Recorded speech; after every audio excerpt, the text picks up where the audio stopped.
January 30th, 2004, Missouri. Joseph Nietzsche opens an eBay listing and sets the starting price of a small wooden cabinet at $1. He titles it, Dybbuk Haunted Jewish Wine Cabinet Box.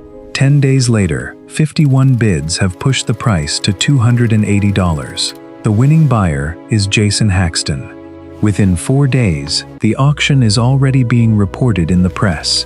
By July, the listing has reportedly drawn more than 140,000 views. 8 years later, the story attached to that cabinet will help inspire a Hollywood film that earns almost $83 million worldwide. The cabinet itself will eventually sit inside a Las Vegas museum. The museum will call it the most haunted object in the world. None of this explains what the cabinet actually is. That answer begins decades before eBay. In September 1957, Robert Caroff filed a patent in New York for a compact liquor bar cabinet. The design had 2 swinging doors. It had a lower drawer. It had spaces for bottles, glasses, ice, and bar tools. The cabinet that later became famous as the Dybbuk Box closely matches this type of mid-century minibar. The identification is persuasive, but not absolute. No serial number, receipt, maker's label, or uninterrupted paper trail has been found linking the surviving cabinet to one exact production run. The safest conclusion is simple. The object appears to be an ordinary American minibar, not an independently authenticated Jewish ritual cabinet from Spain. It was built to hide something. That something was probably alcohol. The second half of the name is older. In Jewish folklore, a dybbuk is a spirit that attaches itself to a living person. Traditional accounts describe possession, an unsettled soul, speech through a human host, and attempts at exorcism. The term has a history stretching back centuries. But the historical sources reviewed for this story do not establish a recognized class of spirit-containing cabinets called Dybbuk boxes. That distinction matters. It is difficult to prove that no obscure local tradition ever connected a spirit with an object. It is much easier to say what the evidence actually shows. Dybbuk is old. Dybbuk box is modern. The publication trail does not produce a verifiable supernatural box with that name before the early 2000s. Then Kevin Mannis appears. Mannis acquired the cabinet in the Portland, Oregon area before June 2003. The exact year is uncertain because later accounts conflict. What is secure is what happened next. Mannis placed the cabinet on eBay with a long first-person story attached to it. The listing said the cabinet had belonged to a 103-year-old Polish Jewish woman. It said she had survived a Nazi concentration camp. It said she escaped to Spain. It said she acquired the cabinet there and later brought it to the United States. According to the story, Mannis obtained the cabinet from her estate. The woman's granddaughter supposedly warned him that it was a Dybbuk box. She supposedly said it should remain closed. Then the listing described strange events. There were odors, there were nightmares, there were illnesses, there were electrical problems, there were disturbing experiences around people who came near the cabinet. Inside were locks of hair, coins, a candlestick, a goblet, a dried rosebud, and a carved stone. The story gave each object a place inside a larger mystery. The cabinet had not changed. Its biography had. That biography did most of the work. Poland supplied distance. The Holocaust supplied tragedy and historical weight. Spain supplied another unexplained chapter. The warning supplied taboo. The contents supplied clues. The word Dybbuk connected the story to a real religious and folkloric tradition. An ordinary object had acquired provenance. Provenance is the history attached to an object. It explains who owned it, where it traveled, and what happened around it. In art and collectibles, provenance can change value without changing material. A chair is still wood. A guitar is still wood and metal. But ownership can make one example worth far more than another. Mannis's story did something similar. It turned furniture into evidence. Around June 2003, Iosif Joseph Nitsky bought the cabinet from Mannis for about $140. Nitsky did not buy it without context. He already knew the haunting story. After the purchase, he began publishing his own reports. He described car trouble. He described strange smells. He described nightmares, electronic failures, visual disturbances, illness, insects, and hair loss. His summary was simple. "We have definitely seen a tidal wave of bad luck." Those words mattered because they added a second human voice to the narrative. They did not create independent proof. Nitsky had purchased the cabinet because he was already curious about the alleged haunting. His later experiences were interpreted inside a story that existed before the cabinet arrived. Still, to the next buyer, the effect was powerful. One owner had made claims. A second owner now appeared to confirm them. Then Nitsky put the cabinet back on eBay.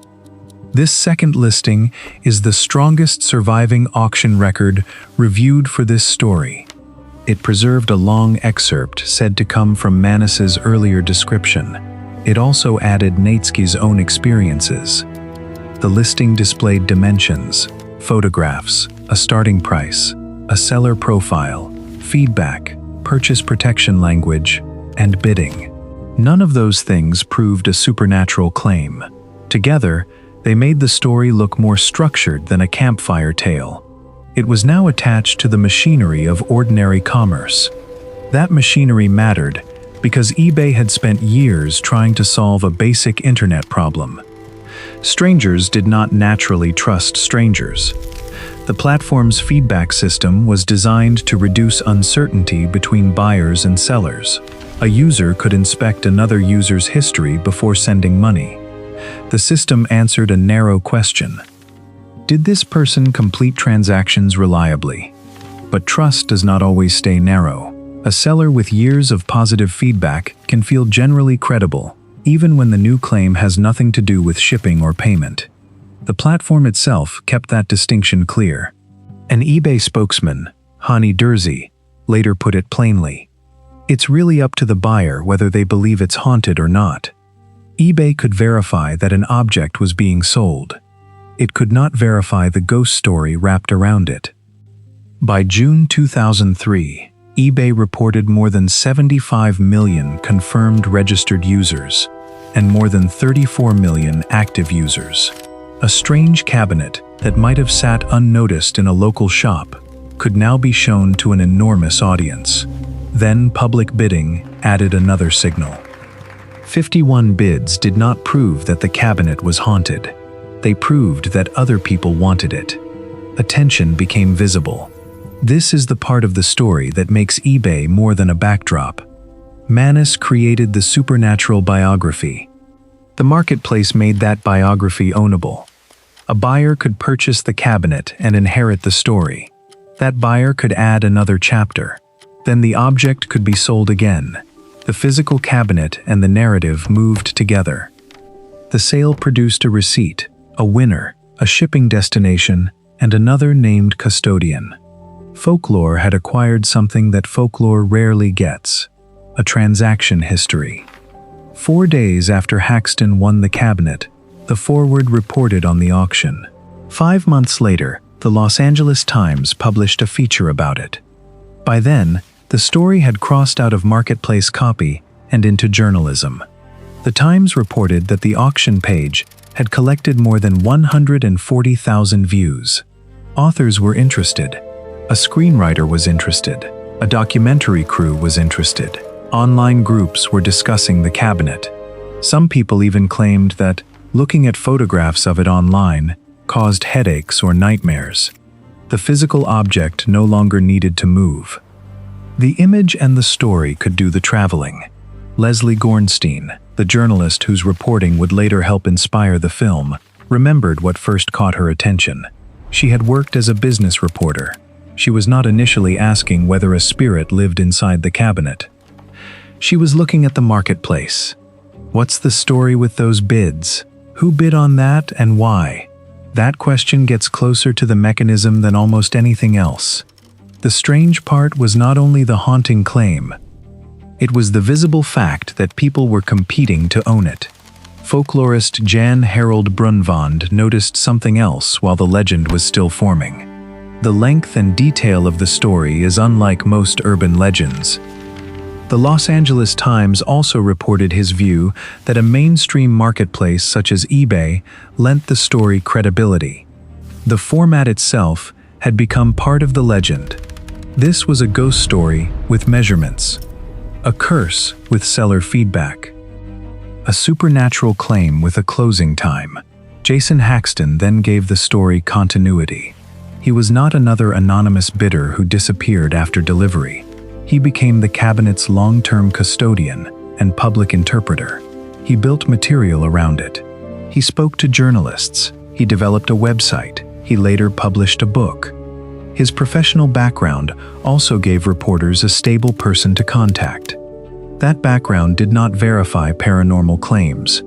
It made the cabinet easier to treat as a researchable object rather than an expired auction stunt. Over time, the legend gained an archive, a spokesperson, and a longer memory. Then Hollywood changed the scale. On August 31, 2012, Lionsgate released The Possession. The film was loosely inspired by the reporting around the cabinet. It was not a faithful reconstruction of the auction. The movie took the core idea of a wooden box associated with a dybbuk and built a possession story around a child. Gornstein later made the gap clear. The movie's version was not close to what she had originally reported. Hollywood did not simply repeat the legend. It redesigned it for a mass audience. The result was enormous compared with the original sale. The Possession opened at #1 in North America. It earned about $17.7 million on its opening weekend. Its worldwide theatrical gross reached approximately $82.9 million. The cabinet had sold for $280. The story had become worth millions as entertainment. More importantly, the movie gave millions of people a visual definition of a Dybbuk box, a wooden container, a trapped supernatural force. A person opens it, something escapes, possession follows. A modern invention began to look like an old category because popular culture showed people what that category was supposed to be. The feedback loop was now complete. Jewish folklore supplied the dybbuk. Mannis attached the dybbuk to a cabinet. eBay attached the cabinet to transactions and new owners. Journalists attached the transaction to a public record. Hollywood attached the record to a global horror image. Each layer inherited the previous one. Each layer also changed it. In 2016, Haxton transferred the cabinet to paranormal television personality Zach Bagans. Later reporting describes the transfer as a donation, although no deed of gift or sale contract was reviewed in the research for this story. The cabinet entered Bagans' Haunted Museum in Las Vegas.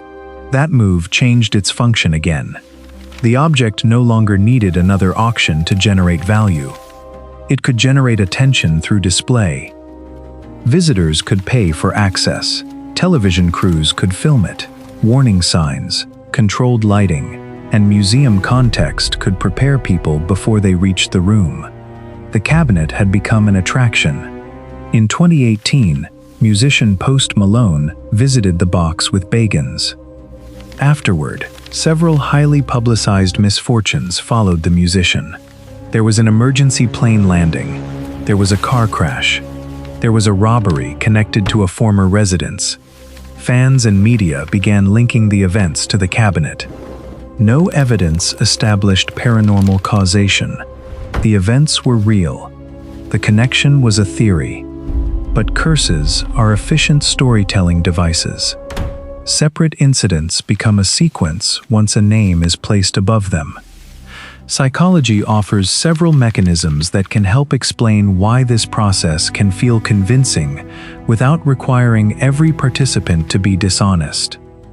The nocebo effect describes how expectations of harm can contribute to real unpleasant sensations and reports of symptoms. The law of contagion describes the intuition that contact can transfer an essence from one person or object to another. These ideas cannot diagnose Nietzsche, Haxton, Bagans, Malone, or museum visitors. They simply show that expectation and association can shape experience. The Dybbuk box arrived with both. Every new owner knew the previous claims. Every new audience saw that other people had already reacted. Bids, headlines, professional titles, celebrity fear, and museum display all became social evidence that the object mattered. Then, in July 2021, the origin story changed again. Journalist Charles Moss interviewed Kevin Mannis. Mannis did not hedge. "I am a creative writer. The Dybbuk box is a story that I created." He said the supernatural history was fiction. He said the woman in the original story was not the granddaughter of a Holocaust survivor. He said the yard sale seller was an attorney. He said he had conceived the name and the concept. He described the project as an interactive horror story in real time. He also said he had created physical elements associated with the cabinet and expanded the mythology over time. Two people who knew him during the development of the story corroborated parts of his account. One said that some of the hair placed inside the cabinet was his. That admission does not prove that every later owner lied. It establishes something narrower and more important. The founding provenance was knowingly fictional according to the man who wrote it. The Holocaust survivor, the granddaughter, the Spanish acquisition, and the supernatural identity were not supported by independent records. The modern legend had borrowed a real Jewish possession concept and attached it to invented Holocaust memory. That makes the origin more than a harmless, spooky anecdote. The false provenance supplied historical suffering and religious authority to an object that otherwise appears to have been mid-century American furniture. Normally, that kind of confession would collapse a story. Here, it did not. Moss then spoke with Jason Haxton. Haxton did not abandon the experiences he believed had followed the cabinet. Instead, he argued that whatever Mannis intended at the beginning, something larger had grown around it. His summary was remarkable. The sum of the Dybbuk box is greater than he ever imagined. That line captures the central problem. Mannis could admit creating the fiction, but he could no longer control what the fiction had created. Haxton continued to argue that later experiences could still matter, even if Mannis had invented the beginning. Bagans continued to present the cabinet as paranormally significant. The museum continued to market it as the most haunted object in the world. The movie still existed. The articles still existed. The television episodes still existed. The Malone curse story still existed. The confession became another chapter rather than the final chapter. By then, authority had become distributed. The legend no longer belonged to one seller. It belonged partly to the second owner who reported new problems. It belonged partly to Haxton, who preserved and promoted it. It belonged partly to journalists who documented the auction and its spread. It belonged partly to Hollywood, which gave the concept a standardized image. It belonged partly to paranormal television, which repeatedly performed danger around the object. It belonged partly to audiences who shared stories and connected coincidences. The inventor of the fiction had lost control of what the fiction had become. The clearest evidence of that loss is visible now. Search for Dybbuk boxes online, and the original cabinet is no longer alone. Sellers offer newly made or allegedly old boxes sealed with wax. Some are advertised as cursed, some are described as spirit vessels, some invoke demons, some can be customized. The physical designs often look more like modern horror props than the mid-century minibar that began the story. This is the final reversal. A fictional provenance produced a real product category. People now manufacture objects to imitate an object identity that appears to have been invented for an eBay story. That is what eBay created. not the original fiction. Mannis says he did that. eBay created the conditions that made the fiction transferable, visible, measurable, and socially owned. It gave the story an object that could be purchased. It gave the object a public price. It gave buyers a visible bidding history. It gave sellers reputation signals. It gave the cabinet a sequence of owners. It gave journalists a traceable event to report. Each sale made the next chapter easier to attach. Mannis created the biography. eBay made the biography transferable. Journalism made it public. Hollywood made it recognizable. Paranormal television made it performable. Celebrity culture made it contemporary. A museum made it permanent. Online commerce eventually made it reproducible. The story then moved through systems that each had a reason to preserve it. A seller needed a compelling listing. A buyer had a mystery to investigate. A journalist had an unusual modern legend. A filmmaker had a new horror device. A television personality had a dangerous artifact. A celebrity story had a curse. A museum had an attraction. Online sellers had a new product category. None of those systems needed the same thing from the cabinet. They only needed the story to remain useful. The result is a strange form of cultural reality. The box does not need verified supernatural provenance to have real consequences. It has generated purchases, headlines, films, museum visits, merchandise, and replicas. It has changed the way people use the word Dybbuk. It has helped create an image of Jewish folklore that the older tradition does not clearly support. It has given ordinary misfortune a recognizable narrative frame. It has become famous enough that a confession by its creator could be absorbed as just another chapter. The cabinet behind glass in Las Vegas is therefore only part of the artifact. The larger artifact is the chain around it. Furniture, biography, auction, bids, press, film, celebrity, museum, replicas. Remove any layer and the story changes. Put them together and an ordinary minibar becomes one of the world's most famous haunted objects. The physical cabinet may never tell us anything about ghosts. It tells us something much clearer about stories. A story can change what an object is worth. It can change what people notice around it. It can make later owners interpret ordinary events through a shared frame.